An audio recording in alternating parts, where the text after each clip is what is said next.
माँ शारदा और आल्हा-उदल की पावन गाथा। मध्य प्रदेश के मैहर में त्रिकूट पर्वत पर विराजमान माँ शारदा देवी केवल ज्ञान की देवी ही नहीं, बल्कि अपने भक्तों पर अपार कृपा करने वाली माँ के रूप में भी जानी जाती हैं। उनकी महिमा से जुड़ी सबसे प्रसिद्ध कथा बुंदेलखंड के वीर योद्धाओं आल्हा और उदल की है। बहुत समय पहले बुंदेलखंड में दो वीर भाई थे, आल्हा और उदल। ये दोनों अत्यंत पराक्रमी, निडर और युद्धकला में निपुण थे। वे अपने स्वामी पृथ्वीराज चौहान के विरुद्ध कई युद्धों में लड़े और अपनी वीरता के लिए प्रसिद्ध हुए। लेकिन उनकी सबसे बड़ी पहचान केवल उनकी शक्ति नहीं, बल्कि उनकी मां शारदा के प्रति अटूट भक्ति थी। कहते हैं कि आल्हा ने एक समय जीवन का सत्य जानने और अमरता प्राप्त करने के लिए त्रिकूट पर्वत पर जाकर कठोर तपस्या शुरू की। वह दिन रात जय मां शारदा का जाप करता था। उसने भोजन और जल तक त्याग दिया। वर्षों तक कठोर साधना में लीन रहा। उसकी भक्ति और समर्पण देखकर अंततः मां शारदा देवी प्रसन्न हुई। मां शारदा देवी आल्हा के सामने प्रकट हुई और बोली,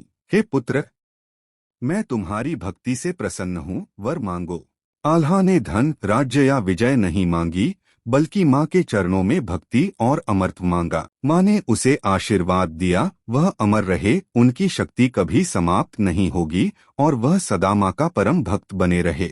लोक कथाओं के अनुसार आल्हा आज भी जीवित है और प्रतिदिन सबसे पहले माँ शारदा के मंदिर में पूजा करने आता है। कहा जाता है कि सुबह मंदिर के पट खुलने से पहले ही पूजा हो चुकी होती है। लोगों का विश्वास है कि यह पूजा स्वयं आल्हा करता है, इसलिए उसे अमर भक्त कहा जाता है। उदल भी अपने भाई आल्हा की तरह वीर और मां का भक्त था।